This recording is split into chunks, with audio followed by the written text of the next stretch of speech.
এয়া কঁঠাল চাওক কঁঠাল এতিয়া খাম আমি এই আম্বাই ওলাই আছে চাওক এইখিনি বহুত ফুট আছে এসব ইমান ধুনীয়া লাগিছে চাই ভাল লাগিছে মোৰ মাতটো মানে অলপ চেঞ্জ হৈ গৈছে মোৰ গাটো ভাল নাই সেইকাৰণে এইয়া চব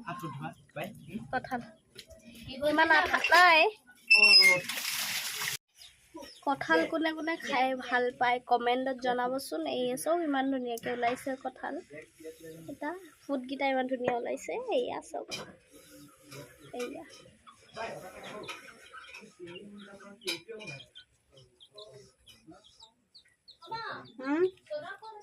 এইয়া চব গেছ টেবুলটো তলত ৰখা এটা ৰঙা ঢাকন